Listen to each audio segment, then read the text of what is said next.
United nation کے secretary general کی کوشش تھی کہ وہاں پہ سیز فائر کروا دی جائے اور اس ایریا کو نیوٹرل ایریا قرار دے دیا جائے جہاں پہ یہ پلانٹ ہے، لیکن وہ ہو نہیں سکا، رشیا نہیں مانا۔ پلانٹ پہ رشیا کا قبضہ ہے، جبکہ اس کو آپریٹ کرنے والے لوگ جو ہیں وہ اس میں یوکرینین ہیں۔ اب یہاں پہ شیلنگ ہوتی ہے دبا کے اس کے اوپر، اور پلانٹ میں کئی چیزیں ڈیمیج بھی ہوئی ہیں۔ اب یہ کہنا کہ پلانٹ جو ہے وہ اسی طرح رہے گا، ٹھیک رہے گا، وہ بڑا ناممکن سی بات لگتی ہے، کیونکہ پہلے جو ڈیمیج ہوا ہے وہ بھی کرٹیکل نیچر کا ہے، لیکن لیٹس سے کہ اس کا کولنگ سسٹم اگر ڈیمیج ہو جاتا ہے تو پھر تو تباہی مچ جائے گی وہاں پہ۔ سو اس وجہ سے واٹر سپلائی سسٹم اور کولنگ سسٹم جو ہیں ان کا دفاع کرنے کے لیے، ان کو پروٹیکٹ کرنے کے لیے انتظام چاہیے تھا، جو کہ رشیا نے یوکرینین کے ذریعے کرایا ہوا ہے، لیکن رشین قبضہ ہے۔ اب وہاں پہ کوئی معاملہ حل نہیں ہو سکا، اور یہی اس ایگریمنٹ میں جو کہ یونائٹڈ نیشن میں سائن ہونا تھا، اس میں مغربی دنیا نے کوشش یہی کی ہے کہ رشیا کو کارنر کیا جائے، اور یہ کسی نہ کسی طرح اس میں یہ پوائنٹس لے آئیں جو کہ زیپوریزیا نیوکلیر پاور پلانٹ جو ہے اس سے ریلیٹڈ ہوں، تاکہ رشیا کے اوپر اس میں کرٹیسزم آ سکے۔ لیکن چونکہ رشیا نے اس لیٹسٹ ڈرافٹ کو اس پہ بڑا اپنا کنسرن شو کیا، گریو کنسرن، اور اس نے کہا جی کہ اس پلانٹ کے بارے میں جو آپ کہہ رہے ہیں کہ اس کے ارد گرد ملٹری ایکٹیویٹی نہ کی جائے، وہ ڈیفینیٹلی رشیا سمجھتا ہے کہ وہ ممکن نہیں، رشیا اس سے ایگری نہیں کرتا، لہٰذا اس نے اس ایگریمنٹ کے اوپر دستخط نہیں کیے۔ نتیجہ یہ کہ آج وہ اتنے دنوں کی جو محنت ہے بات چیت کی، وہ ضائع چلے گئی۔ آسٹریا نے اسٹیٹمنٹ ایک جاری کی، اسی جو معاہدہ ہونا تھا اسی کے اوپر آسٹریلیا نے ایک اسٹیٹمنٹ جاری کی، اور انہوں نے وہی بات جو میں پہلے کہہ رہا تھا، انہوں نے یہی کہا کہ یہ سارا جو قصہ ہے صرف رشیا کو مورد الزام نہیں ٹھہرا سکتے، اصل مسئلہ یہ ہے کہ تمام وہ ملک جن کے پاس نیوکلیر ویپنز ہیں وہ در حقیقت اس بات کے قصوروار ہیں کہ وہ اپنے مقاصد کے لیے ان چیزوں کو استعمال کرتے ہیں۔ کہنے کی بات یہ ہے کہ نیوکلیر پاور جتنی بھی ہیں ان میں سے کسی نے بھی NPT کے اوپر دستخط نہیں کیا ہوا ہے۔ پاکستان بھی اس کا سگنیٹری نہیں ہے، اور پاکستان کی ہمیشہ یہ کنڈیشن رہی ہے کہ اگر بھارت دستخط کر دے NPT کے اوپر تو ہمیں کوئی اعتراض نہیں ہوگا، ہم بھی کر دیں گے، کیونکہ ہمیں بھارت سے نیوکلیر تھریٹ ہے۔ اس وجہ سے ہم نے صرف اور صرف اس تھریٹ کو چیک کرنے کے لیے ہم نے اپنے نیوکلیر ویپنز بنائے، اور وہ ایک آپ کہہ لیجیے کہ ڈیٹرنٹ کریٹ کر دیا تاکہ بھارت ہمیں نیوکلیر ویپنز کی وجہ سے بلیک میل نہ کر سکے۔ اب یہاں پہ بھارت نے چونکہ NPT دستخط نہیں کیا ہوا تو اس کی وجہ سے اس کا نیوکلیر پروگرام جو ہے وہ ترقی کر رہا ہے۔ اب پاکستان اگر NPT پہ دستخط کر دے تو ہمارا پروگرام رک جائے گا۔ مغربی دنیا کی بڑی کوشش یہی ہے کہ بھارت دستخط کرے نہ کرے لیکن پاکستان کر دے، تو وہ چیز نہیں ہو سکی، اور اسی طرح بعض اور جو ممالک ہیں انہوں نے بھی دستخط نہیں کیے ہوئے۔ نتیجتاً NPT موجود ہے، یہ بڑی قوتیں نیوکلیر ویپنس جو اسٹیٹس ہیں یہ اس کو پروموٹ ضرور کرتی ہیں، لیکن اپنے لیے وہ اپنے آپ کو اس کا پابند نہیں سمجھتی، لہذا دستخط نہیں کرتی۔ تو اس وجہ سے یہ جو NPT ہے یہ چھوٹی ریاستوں کو یا دوسرے ملکوں کو جو نان نیوکلیر کنٹریز ہیں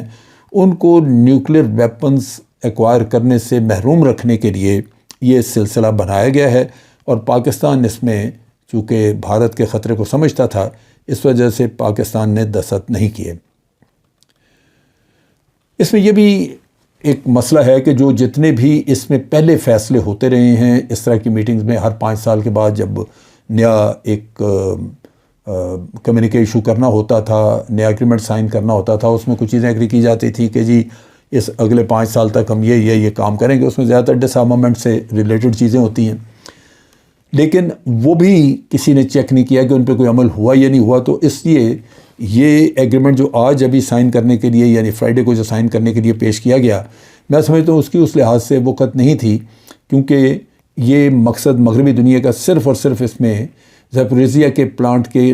حوالے سے رشیا کو باندھنے کا تھا، یا رشیا کو اپنے ضرورت کے مطابق، جیسا یونائٹڈ نیشن کا سیکرٹری جنرل کہہ رہے ہیں کہ اس کو آپ نیوٹرل ایریا ڈکلیئر کر دیں، ڈسارم کر دیں اس ایریے کو، اس میں سے ٹروپس نکل جائیں، وہ اچیو کرنا چاہتے تھے امریکنز یا مغربی دنیا، جو رشیا بھانپ گیا اور انہوں نے دستخط نہیں کیے۔ سو بہت سارے اور ٹاپکس وغیرہ اس میں ڈسکس ہوتے رہے۔ ایران کا ایشو جو ہے، ایران کے نیوکلیئر ویپنز والا ایشو، وہ یہاں ڈسکس ہوا کانفرنس میں، اس کو لے آئے، نارتھ کوریا لے آئے، وہ تمام ایشوز جن میں امریکہ دلچسپی رکھتا ہے نیوکلیئر ویپنز کے نقطہ نگاہ سے، وہ ڈسکس ہوئے ہیں۔ اس کے علاوہ اور کوئی ایشو اس میں ڈسکس نہیں ہوا۔ تو یہ میں سمجھتا ہوں کہ ایک خاصی گمبھیر سچویشن ہے، جہاں دنیا کوشش تو کر رہی ہے کہ نیوکلیئر ویپن سسٹم جو ہیں ان کو، ویپنز کو کم کیا جائے، ڈس آرمامنٹ ایگریمنٹس ہوں، لیکن بڑی قوتیں اپنے مفادات کی وجہ سے نہیں ہونے دیتی ہیں۔ آج کے لیے اتنا ہی۔ افواج پاکستان زندہ باد، پاکستان پائندہ باد۔